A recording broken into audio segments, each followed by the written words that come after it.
والصلاة والسلام على سيد الأنبياء والمرسلين حبيب إله العالمين بالقاسم محمد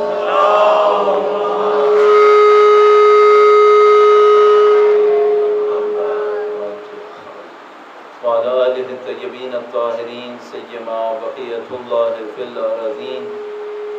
قال الله تعالى في كتابه الكريم بسم الله الرحمن الرحيم ونريد أن نمن على الذين استضعفوا في الأرض ونجعلهم أئمة ونجعلهم الوارثين. ایک بار پھر درود بھیجیے گا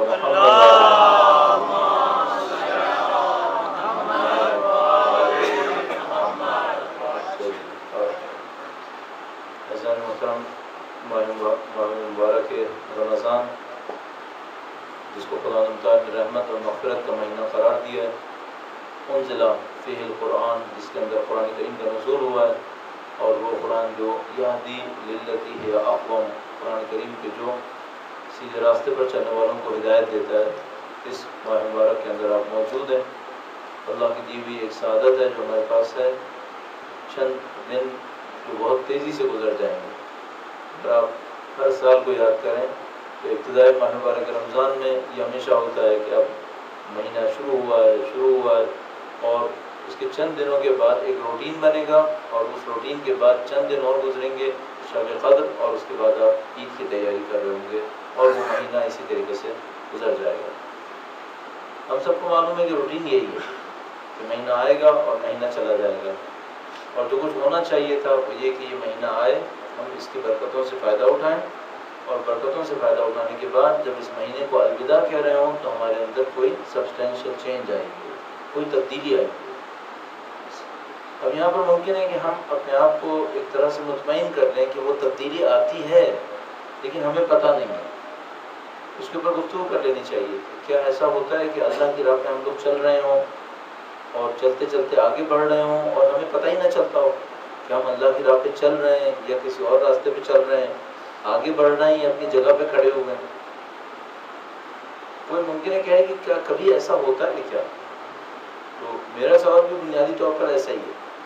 کیا دنیا کے کسی اور کام میں ایسا ہوتا ہے کہ آپ مثلا آپ کی دولت بڑھتی جائے اور آپ کو پتہ ہی نہ چلے, آپ کا علم بڑھتا چلا جائے آپ کو پتہ ہی نہ چلے؟ تو اس پہ اپنے آپ کو کیسے مطمئن کر رہے ہیں کہ میں اللہ کی راہ پہ بڑھتا چلا جا رہا ہوں صرف یہ کہ مجھے پتہ نہیں چل رہا؟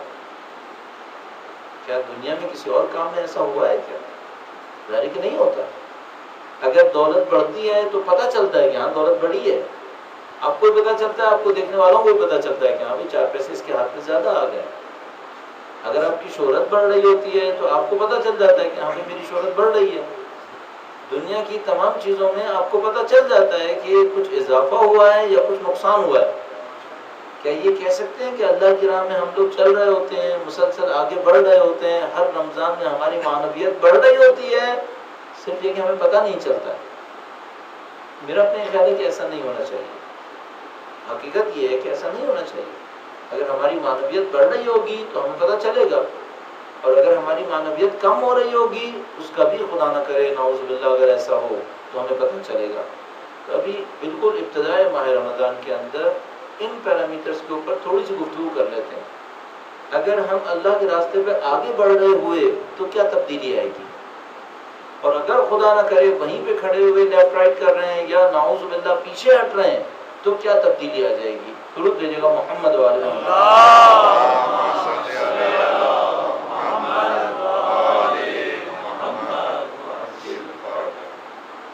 چیزیں ہوتی ہیں جو بہت سادہ ہوتی ہیں جن کو ہم معیار بنا سکتے ہیں یا شاید ہمارے ذہن میں آ جائیں. مثلا کوئی یہ سوچے اگر میں خدا کے راستے پر چل رہا ہوں گا تو میری عبادتیں بڑھ رہی ہوں گی, اور اگر میں خدا کے راستے پہ نہیں ہوا تو میری عبادتیں کم ہو رہی ہوں گی. یہ ہو سکتا ہے. مثلا فرض فرمائیے اگر میں اللہ کے راستے پہ چل رہا ہوں تو پہلے میں نمازیں کم پڑھتا ہوں گا, اب میں نمازیں زیادہ پڑھوں گا. پہلے میں قرآن کریم کم پڑھتا تھا, اب قرآن کریم زیادہ پڑھوں گا. پہلے دعائیں کم پڑھتا تھا, اب دعائیں زیادہ پڑھنے لگوں گا. یہ اچھی نشانی ہے, لیکن کیا اس نشانی پہ انحصار کر سکتے ہیں؟ اگر ہم اپنے طور پر دیکھیں, ہم مولا کے ماننے والے ہیں.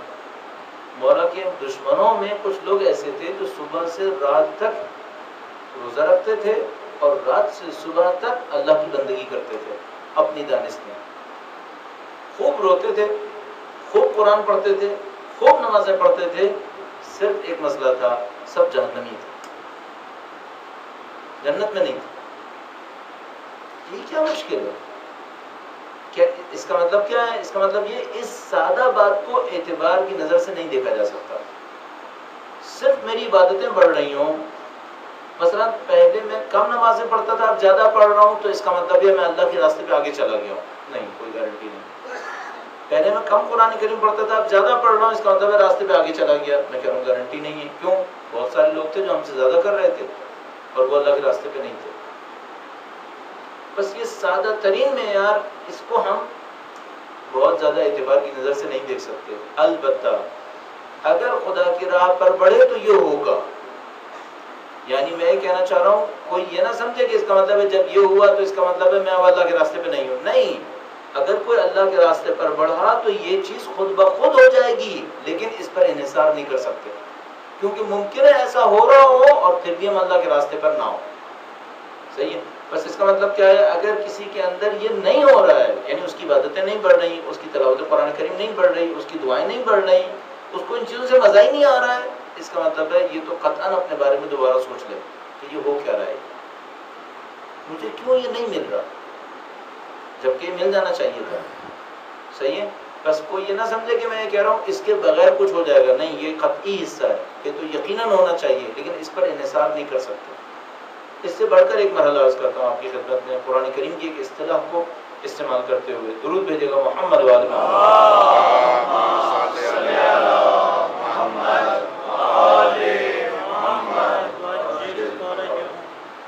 قرآن کریم کے اندر ایک اصطلاح ہے انابہ، اور میں پہلے بھی آپ کی خدمت میں اس کے حوالے سے کچھ جملات عرض کر چکا ہوں گزشتہ مہینوں کے اندر۔ منیب اور انابہ قرآن کریم کے اندر استعمال ہوتا ہے، جس کا مصدر انابہ بنتا ہے۔ مطلب کیا ہوتا ہے؟ اللہ کے حضور گر گڑانا۔ اللہ تعالیٰ نے اپنے انبیاء کی اوصاف میں سے ایک صفت یہ بتائی ہے، ہمارے حضور گر گڑاتے تھے۔ نعم العبد، بہترین بندہ تھا کیونکہ وہ میرے حضور گر گڑاتا تھا، یہ خدا تعالیٰ نے لکھا ہے۔ وَاتَّبِعُوا سَبِيلَ مَنْ أَنَابَ إِلَيْهِ، اس عبارت کے ساتھ قرآن کریم کے اندر اس کے راستے کی پیروی کرو جو اللہ کے حضور گر گڑاتا ہے۔ اللہ نے اپنے اچھے بندوں کی نشانیوں میں سے ایک نشانی یہ رکھی ہے، میرے حضور گر گڑاتا ہے۔ صحیح؟ اچھا، اس کو ہم مختلف اردو کی عبارتوں کے ذریعے سے اظہار کرتے ہیں، مثلا اللہ کے سامنے روتا ہے، اللہ کے سامنے گریہ کرتا ہے، اس کو ہم لوگ کبھی کبھی راز و نیاز بھی کہتے ہیں، خدا کے ساتھ راز و نیاز کرتا ہے۔ یہ اچھے اوصاف میں سے ایک صفت ہے، اور میں طالب علم ہونے کے ناطے عرض کرتا ہوں اپنے لیے کہ اگر میری زندگی سے یہ نکلنا شروع ہو جائے تو میں سمجھ جاؤں گا کہ میں اللہ کے راستے سے دور جا رہا ہوں۔ اگر یہ نکلنا شروع ہو جائے، یعنی کیا؟ مثلا 24 گھنٹے ہو گئے اور مجھے خدا کی راہ میں گڑ گڑانے کا موقع نہیں ملا، قطعاً فرصت نہ ہونے کی وجہ سے نہیں ہوگا۔ کوئی اپنے آپ کو دھوکہ نہ دے کہ چونکہ آج میں مشغول تھا اس وجہ سے یہ نہیں ہوا ہے، پھر اتنا ہی مشغول تھا تو کھانا کیوں کھایا تھا؟ کھانا کھانے کے لیے تو زیادہ وقت دینا پڑتا ہے، وہ کیوں کیا تھا پھر؟ اس کا مطلب ہے یہ مشغولیت کی وجہ سے نہیں ہوگا کہ میں خدا کے گڑ گڑانے سے پیچھے چلا گیا، یہ قطعاً اس وجہ سے ہوگا کہ میری توفیق سلب ہوئی ہے، میری توفیق چھن گئی، کسی بھی وجہ سے میں اس سے محروم رہ گیا ہوں۔ یہ پوائنٹ کیا ہے؟ یہ پوائنٹ یہ ہے کہ ایک بندہ اللہ کے حضور ہوتا ہے، چاہے سجدے میں ہو چاہے بغیر سجدے کے ہو، چاہے وہ دعا قنوت کے لیے اس نے ہاتھ اٹھائے ہوئے ہوں چاہے نہ اٹھائے ہوئے ہوں، کل جو مفہوم ہے وہ یہ کہ وہ اللہ کے حضور گڑ گڑا ہے، اللہ کے حضور گریہ کرتا ہے۔ اور میں آپ کا دوست بھائی ہونے کے ناطے آپ کی خدمت میں عرض کروں گا، اگر آپ کی زندگی میں 1-2 منٹ بھی یہ نہیں ہے 24 گھنٹے میں تو آپ محروم ہو جائیں گے۔ اس کو ہر قیمت پر اپنی زندگی میں ڈال دیجئے۔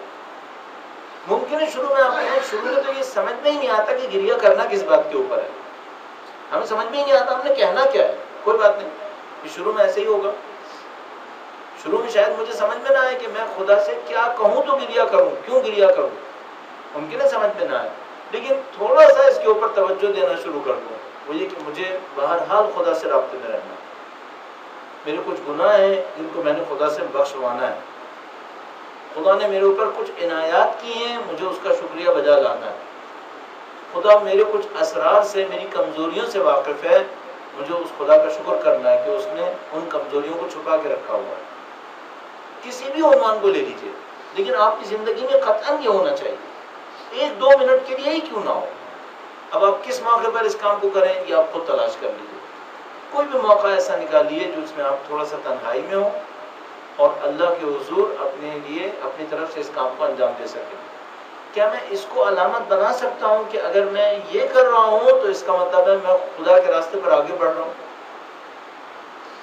اس کے بغیر نہیں ہو سکتا، لیکن یہ علامت نہیں ہے. اس کے بغیر نہیں ہو سکتا. یعنی مثلا فرض کریں میں کہہ رہا ہوں میں خدا کے راستے پر بڑھتا ہوں اور میرے پاس خدا کے ساتھ گفتگو کرنے کے لیے، گریہ کرنے کے لیے وقت نہیں ہے، لہذا میں نہیں کر رہا. نہیں، یہ نہیں ہوگا. جو اللہ کے راستے میں بڑھ رہا ہوگا اس کو اس کا وقت مل جائے گا، قطعاً یہ کام کرے گا. ہمارے پاس ایک عجیب حدیث قدسی ہے. حدیث قدسی میں حضرت موسیٰ علیہ السلام سے اللہ نے خطاب فرمایا اور کہا ہے کہ اے موسیٰ، وہ شخص جھوٹ بولتا ہے جو کہتا ہے کہ مجھے چاہتا ہے اور جب سب سو جاتے ہیں تو یہ بھی سو جاتا ہے. فرمایا یہ جھوٹ بول رہا ہے. اگر یہ مجھے چاہتا ہے تو تنہائیوں میں میرا ذکر کیوں نہیں کرتا؟ جب سب لوگوں کی طرف سے فارغ ہے تو مجھ سے گفتگو کرنے کی لذت کیوں نہیں لیتا؟ اگر مجھے چاہتا ہے تو ایسا ہونا چاہیے. یہ انسان کی نیچر ہے. انسان جس کو مادی دنیا میں پسند کرتا ہے اس سے بات کر کے لذت لیتا ہے، اور جو مانوی دنیا میں خدا کو چاہتا ہے وہ خدا سے بات کر کے لذت نہیں لے رہا ہے. اس کا مطلب ہے چاہت کا دعویٰ فضول کر رہا ہے. یہ خدا مختار فرماتا ہے یہ جھوٹ بول رہا ہے. تو اب کم سے کم اس سے بچنے کے لیے ہمارے پاس ایک واضح نشانی ہے کہ اگر میں اللہ کے راستے پر آگے بڑھ رہا ہوں گا تو کچھ نہ کچھ خدا متعال سے میرا رابطہ ایسا بڑھے گا. اچھا، اب میں بالکل پریکٹیکل اور عملی دنیا میں رہتے ہوئے گراؤنڈ ریالٹی پر، جتنے لوگ یہاں پر ہوں گے وہ سب اس عادت کو حاصل کر چکے ہوں گے؟ نہیں، مجھے توقع بھی نہیں ہے کہ ہم سب لوگوں کو یہ صلاحیت مل گئی ہوگی. تو میں کیا چاہ رہا ہوں وہ یہ کہ جن کو مل گئی ہے ان کو مبارک ہو، اور جن کو نہیں ملی ہے وہ آج رات سے شروع کر دیں. اللہ کی زندگی میں صحیح فیصلے کے لیے کبھی تو ٹائم آتا ہے نا. کیوں دیر کی جائے؟ میں جو درخواست کرنا چاہوں گا وہ یہ درخواست کرنا چاہوں گا بھائی جو کر رہا ہے وہ کر رہا ہے، خدا اسے مبارک کرے، الحمدللہ. جو نہیں کر رہا، فرض کریں میں نہیں کر رہا ہوں، اب میں کیا کروں؟ سننے کے بعد اپنے اندر تھوڑا بہت شرمندگی کا احساس کروں کہ میں نہیں کرتا، بس یہ کافی ہے؟ نہیں کافی نہیں. عمل کی دنیا میں آ جائیے. اس کے لیے کیا کرنا ہوگا؟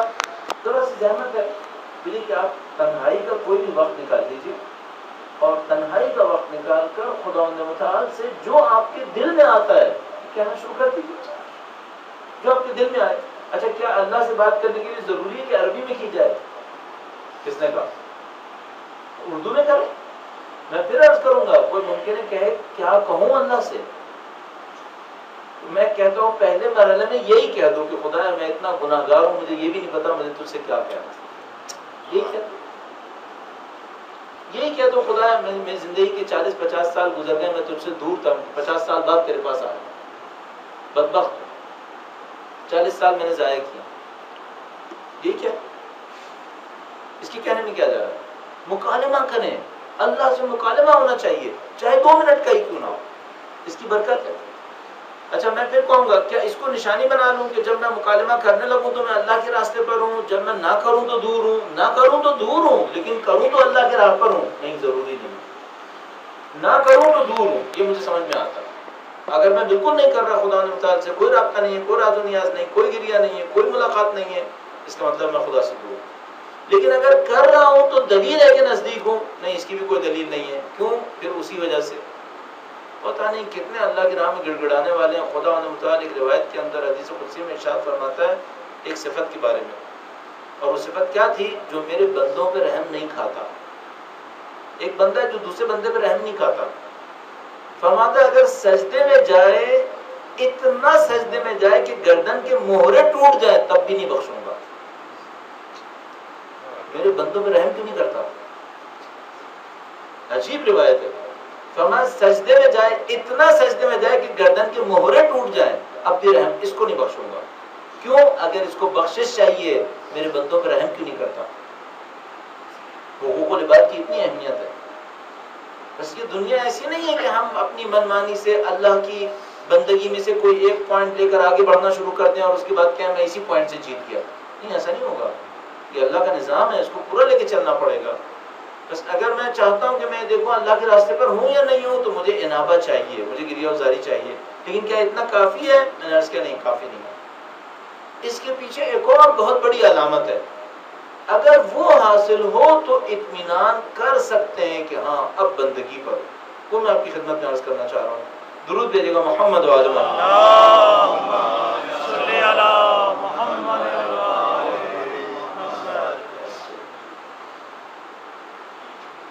بات کو جمع کرنے کی خاطر بھی اور جو نیا ان کو بتانے کے لیے کہ موضوع کیا ہے. موضوع یہ ہے کہ ہم اس بات کا کیسے اندازہ لگائیں کہ ہم ماہ مبارک رمضان میں اللہ کی سمت بڑھ رہے ہیں.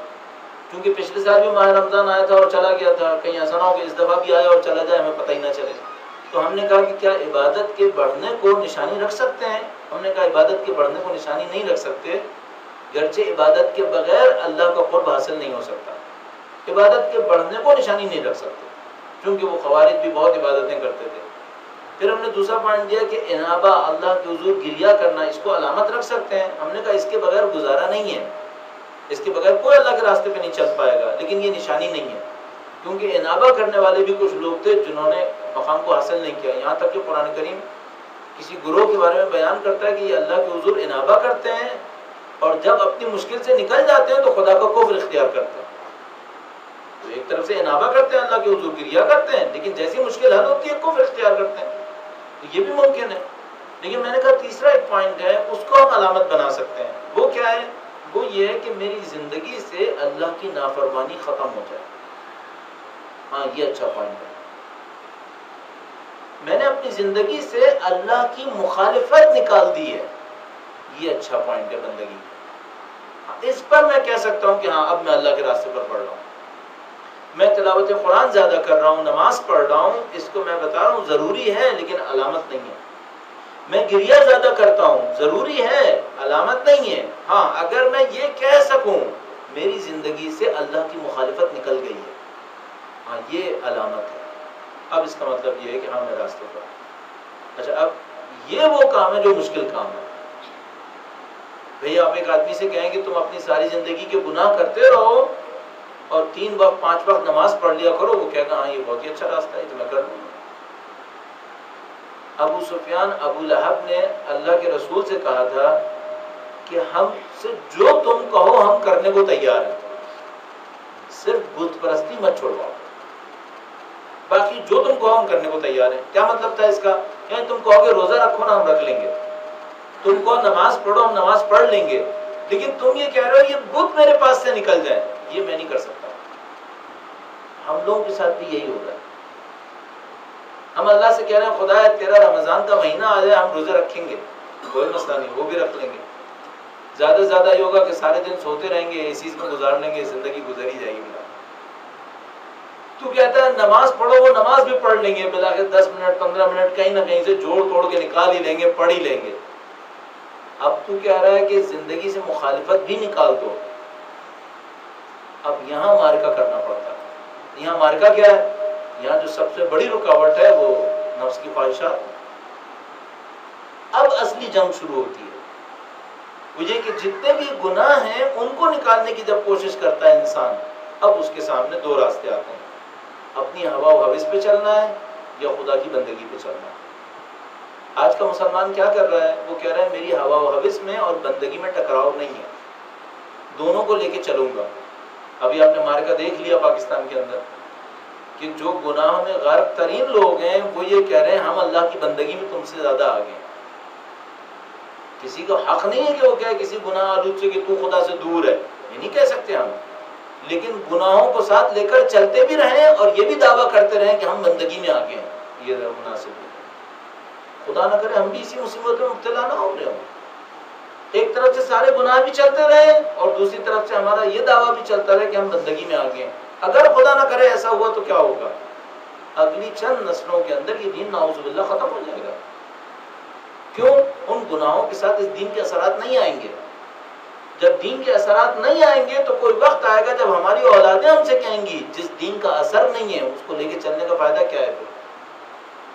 اور میں آپ کی خدمت میں شاید کل عرض کیا تھا ابتدان کہ کہیں ایسا نہ ہو کہ ہمارا ماہ رمضان عیسائیوں کا کرسمس بن جائے. ان کے کرسمس میں کیا بچا ہے معنویت میں سے؟ تو سوائے چند گرجا گھروں کے جہاں پر کچھ دیر کے لیے گھنٹیاں بجتی ہیں اور حضرت عیسیٰ کا نام لیا جاتا ہے، اس کے سوا کرسمس میں کچھ نہیں بچا. اب جو کچھ ہے وہ بدترین فحشا، بدترین کنزیومرزم ہے اور سب حضرت عیسیٰ کی ولادت کے دن ہے. ماہ رمضان میں سے کیا ہونے والا ہے ہمارے ساتھ؟ سادہ سی بات ہے. میں ایک دفعہ دبئی میں تھا، وہاں پر ایک روڈ کے اوپر کسی فیسٹیول کے بارے میں بہت بڑا ایڈورٹیزمنٹ لگا ہوا تھا اور اس کے نیچے لکھا تھا the true spirit of رمضان. آپ کے ہاں بل بورڈز کے اوپر نہیں معلوم لگا یا نہیں لگا ہے، ورنہ کراچی میں لگ گیا ہے ٹیسٹ آف رمضان، ایک کیچ اپ کے ایڈورٹیزمنٹ میں. اس کا مطلب کیا ہے؟ ہمارا رمضان میٹیریلزم کے اندر سلپ کر رہا ہے، ماہ رمضان کنزیومرزم کے اندر سلپ کر رہا ہے اور یہ ہماری آنکھوں کے سامنے ہو رہا ہے. اچھا آپ کہیں گے وہ ایک اور کلاس ہے جو کر رہی ہے، ہم یہ نہیں کر رہے. اپنی افطار پارٹیوں کو دیکھ لیجئے، ان میں سادگی، وقار اور تقدس ہے یا لذت اور مادہ پرستی ہے؟ اگر ماہ رمضان اپنی اصلی صورت پر ہو تو اس میں سادگی ہوگی، اس میں وقار ہوگا اور اس میں تقدس ہوگا. اور اگر یہ ہٹ جائے تو اس کی جگہ کیا آئے گا؟ اس کی جگہ لذت پرستی آئے گی اور مادہ پرستی آئے گی. یہ پوری دنیا کا پیٹرن ہے دین کی تباہی کا. پوری دنیا میں جب دین کھوکھلا ہوتا ہے تو پہلے مرحلے میں دین کا ظاہر باقی رہتا ہے، تقدس نیچے سے نکل جاتا ہے. تقدس نکل جاتا ہے، اس کی جگہ لذت آتی ہے. اور کچھ عرصے کے بعد جب وہ لذت پرستی بڑھنے لگتی ہے تو یا تو وہ ظاہر بھی ختم ہو جاتا ہے یا صرف ظاہر کا ڈھول باقی رہ جاتا ہے. جو میں نے کرسمس کی مثال آپ کی خدمت میں عرض کی. ان سب کا مقابلہ کیسے ممکن ہے؟ ان سب کا مقابلہ اس طرح سے ممکن ہے کہ لذت پرستی اور نفس پرستی کے راستے میں آپ کو رکنا ہوگا. اور یہ وہ قرآن کریم کی بنیادی ترین تعلیمات میں سے ہے کہ جب بھی آپ خدا متعال کی کتاب کے اندر دیکھیں گے، کل شاید میں نے آپ کی خدمت میں عرض کیا کہ میں 2-3 جگہ ایک 24 گھنٹے کے اندر بول چکا ہوں تو میرے ذہن سے نکل گیا کہ میں نے کس جگہ پہ کیا کہا ہوگا. لیکن واضح طور پر خدا متعال حضرت نوح علیہ السلام کی بعد کی قوم کے لیے فرماتا ہے، اس کے ساتھ ایک مشکل تھی، اتباع شہوات. اضاعوا الصلاۃ واتبعوا الشہوات. یہ حضرت نوح کے بعد آنے والی قوم کی مصیبت بن گئی. نماز کو ضائع کیا اور شہوات کی پیروی کی. میرے لیے خود ایک کوشچن تھا، شاید میں نے کل عرض کیا ہو، میرے لیے ایک بہت بڑا کوشچن تھا کہ حضرت نوح جن کے ساتھ صرف وہ لوگ کشتی میں رہ گئے تھے جو خدا کے سچے ترین مخلص ترین بندے تھے، ان میں انحراف کیسے آیا؟ ان میں بت پرستی کیسے آ گئی؟ اب آپ تصور فرمائیں، حضرت نوح کے زمانے میں لوگ بت پرست تھے. فرض کر لیتے ہیں 40 بندے ایسے تھے کہ جو حضرت نوح کے سچے ماننے والے تھے، جنہوں نے برسوں امتحان دیا تھا تب کہیں جا کر کشتی میں بیٹھے تھے. طوفان آیا، سارے بت پرست غرق ہو گئے، صرف موحد اللہ کے ماننے والے انسان اور جانور کشتی کے اندر باقی رہ گئے. باقی روئے زمین خالی ہو گئی. اس کے بعد یہ لوگ زمین پر اترے اور کچھ نسل کے بعد پھر بت پرستی آ گئی. اب کہاں سے آئی؟ اب شیطان نے حملہ کہاں سے کیا؟ خدا تعالیٰ فرماتا ہے فخلف من بعدہ خلف اضاعوا الصلاۃ واتبعوا الشہوات. ان کے بعد دوسری نسلیں آئیں، انہوں نے نماز کو ضائع کیا اور شہوات کی پیروی کی. پھر ان کے اندر بھی وہی کچھ آ گیا. تو یہ کی پوائنٹ ہو گیا کہ اگر کوئی قوم شہوات کی پیروی میں چلی جائے، ہوا حوث کی پیروی میں چلی جائے، تو نوح کا جیسا موحد معاشرہ بھی بت پرست بن جاتا ہے. یہ آہستہ آہستہ یہاں پر ہو رہا ہے اور یہ ایکسپیرینس ویسٹ میں ہو چکا ہے کئی سو سال پہلے. یعنی اگر ہم لوگ بالکل پریسائز ہوں تو 16 سینچری کے بعد سے جو وہاں پر رینیسانس آیا تھا، اور وہ رینیسانس اب اس جگہ کے اوپر آ کے کھڑا ہو گیا ہے کہ علناً اعتراف کر رہے ہیں کہ ہم جنس پرستی ہے اور یہ صحیح ہے. جبکہ اس جگہ تک پہنچتے پہنچتے ان کو 400 سال سے زیادہ لگا ہے. حتیٰ گزشتہ 20ویں صدی کی ابتدا میں اس برائی کو معاشرے کے اندر برا کہہ رہے تھے. آخری 60-70 سال 80 سال کے اندر یہ برائی ختم ہو گئی ہے. تو یہ وہ ٹریک ہے جس کے اوپر چل کے یہ لوگ یہاں تک پہنچے ہیں، اور نعوذ باللہ تعالیٰ اب ہم اس ٹریک کے اوپر چلنا شروع کر رہے ہیں۔ میرا اپنا خیال ہے ہم لوگوں کے پاس جو اچھا موقع ہے وہ یہ کہ ہم ایک طرف سے دین کا زوال دیکھ رہے ہیں ویسٹ کے اندر، اور ایک طرف سے دین کی برکات دیکھ رہے ہیں بعض اسلامی معاشروں کے اندر، من جملہ ایران کے اندر، کہ جہاں دین دوبارہ زندہ ہوا اور اس نے دین کی برکات دکھانا شروع کی ہیں۔ اب ہم دو راہے کے اوپر کھڑے ہیں، یا تو ہم اس راستے پر جائیں جس پہ ویسٹ چل چکا ہے اور اپنی شکست کا مکمل اعتراف کر رہا ہے کہ ہاں ہم ٹھیک ہے ڈیڈ لاک میں پھنس گئے، سوشلی ڈیڈ لاک میں ہیں، اکنامکس کے میدان میں ڈیڈ لاک کے اندر ہیں، پولیٹکس اور انٹرنیشنل ریلیشنز کے اندر صرف جنگ کے اوپر کھڑے ہیں۔ یا تو اسی ڈیڈ لاک کے اندر ہم بھی چلیں یا اپنے آپ کو بچا لیں۔ اب میں کہوں گا میں اتنی گلوبل پکچر نہ کھینچوں آپ کے سامنے، ہم اپنے انڈیویجول لائف کی طرف واپس آتے ہیں، آپ ہیں اور میں ہوں۔ اب ہم کیا کر سکتے ہیں؟ چند پوائنٹس آپ کی خدمت میں عرض کروں گا، درود بھیجے گا محمد و آل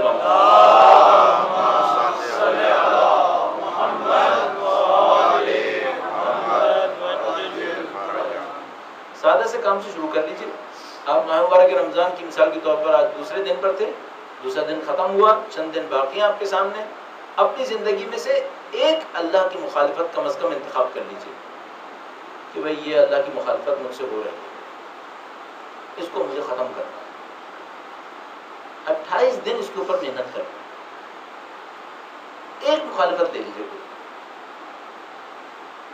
اگر آپ کے ذہن میں آئے نا کہ کوئی مخالفت ہے ہی نہیں میری زندگی میں، پھر میں کہتا ہوں پھر سب سے بڑی خرابی یہی ہے، کوئی نظر ہی نہیں آ رہا، یعنی اس کا مطلب کیا ہوا ہے؟ میں پاک و پاکیزہ ہو چکا ہوں، بس مرنے کا انتظار کر رہا ہوں، میں جنت میں جاؤں گا سیدھا۔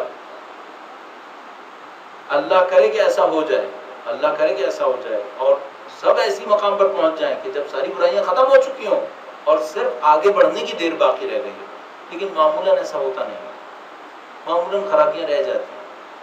تو ابھی چونکہ ہم لوگ ابتدائی ماہ مبارک رمضان کے اندر ہیں، اگر میں آپ سے کہوں گا آپ نماز پڑھ لیں اور نمازوں کی کچھ نام بتا دوں آپ کو، بہت اچھا ہے، وہ ضرور کر لینا چاہیے۔ کچھ دعاؤں کے نام بتا دوں وہ بھی بہت اچھا ہے، وہ کر لینا چاہیے۔ لیکن ان سب سے اہم جو میں آپ کی خدمت میں عرض کرنا چاہوں گا، اللہ کی مخالفت کو ختم کرنا، یہ سب سے بڑی عبادت بن جائے گی۔ تو زندگی کا جائزہ لے لیجئے، جہاں کہیں بھی ہم اللہ کی مخالفت کر رہے ہیں اس کو توڑنا شروع کر دیں۔ اور اس معاملے میں جو سب سے بڑی سپورٹ ہمیں مل رہی ہے وہ یہ کہ خدا متعال نے روزہ ہم پر واجب رکھا ہوا ہے۔ روزہ واجب ہونے کا مطلب کیا ہے؟ وہ یہ کہ 16 گھنٹے ہم کنٹرول امپلیمنٹ کر رہے ہیں، آلریڈی کر رہے ہیں۔ یہ کہ آپ 16 گھنٹے کنٹرول امپلیمنٹ کر رہے ہیں، اس کا مطلب ہے آپ کا کنٹرول بہت اسٹرانگ ہے۔ اس وقت آپ کنٹرول میں اسٹرانگ ہیں۔ صرف میں کل بھی عرض کر رہا تھا، ذرا سی جدوجہد یہ کیجیے گا کہ 16 کے بعد جو 8 گھنٹے رہ گئے ہیں اس میں کنٹرول کو لوز نہیں کیجیے گا، اس میں اس کنٹرول کو باقی رکھ لیجیے گا، تو آپ کی زندگی اچھائی کی طرف بڑھنا شروع ہو جائے گی۔ اور اگر ایسا ہونا شروع ہو جائے کہ آپ اللہ کی مخالفت کو کم کرنا شروع کرتے ہیں اور ماہ مبارک رمضان کے گزرتے گزرتے خدا کی مخالفت اور کم ہوتی شروع ہو جائے، یہاں تک کہ جب آپ شوال میں داخل ہوں تو جو مخالفتیں ترک کی تھیں ان پر آپ باقی رہیں کہ اب یہ مخالفتیں نہیں ہوں گی، وہ گناہ نہیں ہوں گے، یہ کامیاب رمضان ہوتا ہے، یہ کامیاب ترین رمضان ہوتا ہے۔ تو عزیزان محترم، ابھی سے انتخاب فرمائیے چند مخالفتوں کا کہ بھائی یہ میں نے کم کرنی۔ مخالفت کا مطلب ظاہر گناہ ہے کہ اگر میری اور آپ کی زندگی میں چند گناہ ہوں اس کا انتخاب کریں کہ مجھے اس کا مقابلہ کرنا ہے اور اس کے اوپر ساری محنت کریں۔ اس میں تائید اللہ کی حاصل کرنے کے لیے آپ عبادات کا بھی سہارا لیں، کیونکہ ماہ مبارک رمضان ہے اور خدا متعال کی رحمتیں اور برکتیں اس مہینے کے اندر بہت زیادہ ہیں، تو خدا متعال کی عبادتوں کا سہارا لیتے ہوئے اپنے گناہوں کا خاتمہ کرنے کی کوشش کریں۔ لیکن خدا نہ کرے نعوذ باللہ اگر آپ نے گناہوں کو اپنی جگہ پہ رکھ کے صرف عبادتوں کو بڑھایا، یہ پائیدار نہیں ہوں گے۔ آپ نے یقیناً اپنی زندگی میں دیکھا ہوگا کہ ہم تقریباً ہر سال ماہ مبارک رمضان میں کچھ عبادتیں ایسی کرتے ہیں جو شوال شروع ہوتے ہی ختم ہو جاتی ہیں۔ کیوں ایسا ہوتا ہے؟ خدا تو وہی خدا ہے جو ماہ مبارک رمضان میں تھا، وہی خدا شوال میں بھی ہے۔ تو جس خدا کی بندگی میں ہم نے کچھ عبادتیں کی ماہ رمضان کے اندر، وہ شوال میں ختم کیوں ہوتی ہیں؟ جو مجھے بات سمجھ میں آتی ہے وہ یہ کہ ہم عبادتیں کرتے ہیں، گناہ ختم نہیں کرتے۔ ہمیں اس کا مقابلہ کر لینا چاہیے. اگر اس کو مقابلہ کر لیں گے پھر چاہے آہستہ آہستہ قدم بڑھائیں گے لیکن مضبوط قدم بڑھائیں گے. اس مسئلے کو میں یہیں پہ اختتام پذیر کرتا ہوں اور ایک پوائنٹ اور عرض کر کے آپ کی زحمت تمام کروں گا. درود بھیجے گا محمد والے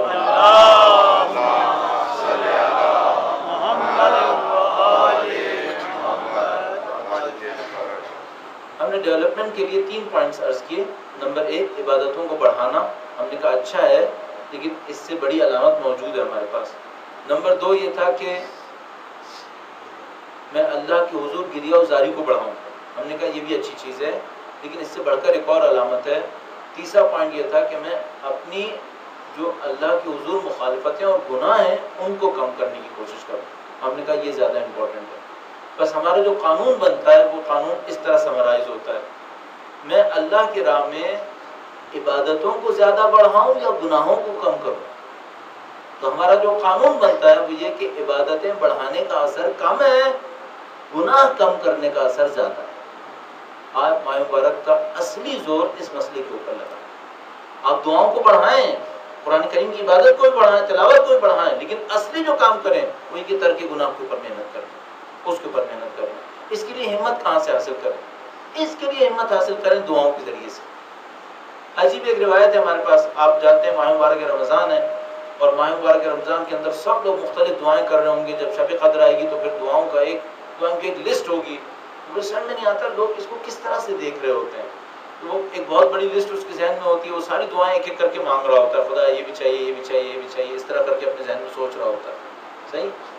کسی نے امام معصوم سے پوچھا مولا شب قدر ہے کون سی دعا سب سے زیادہ مانگو؟ امامت کے نام پر درود بھیجے گا محمد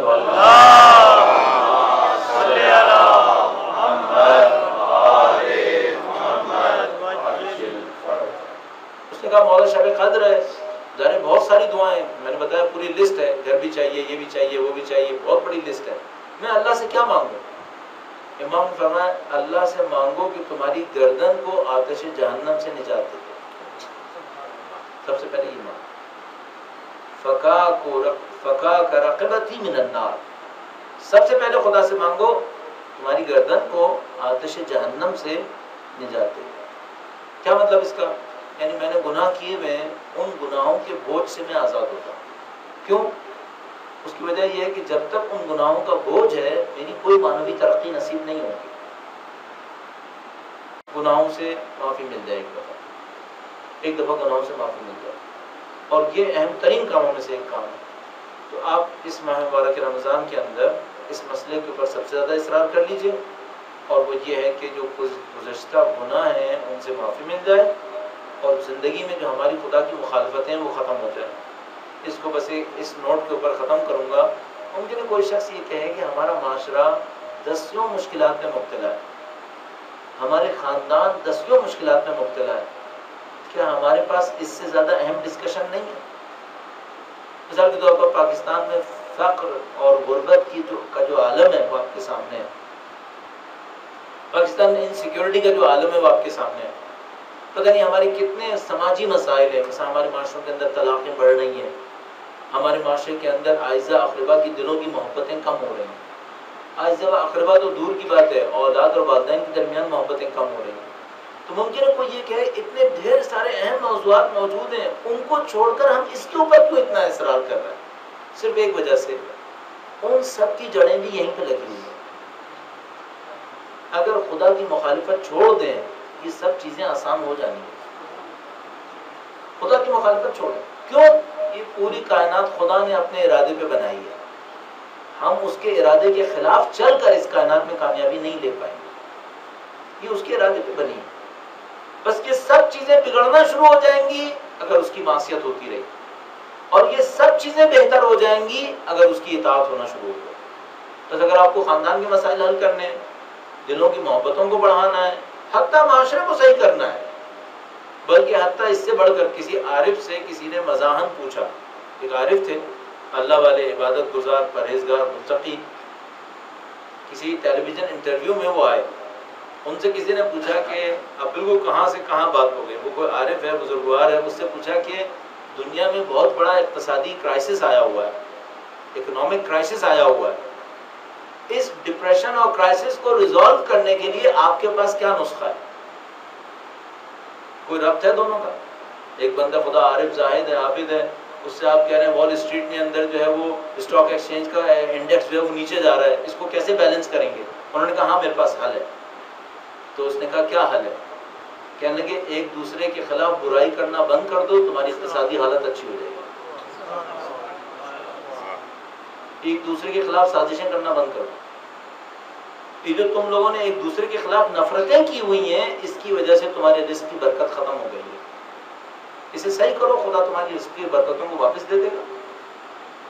ہماری مشکلوں کا حل کہیں اور ہے اور ہم کہیں اور ڈھونڈ رہے ہیں۔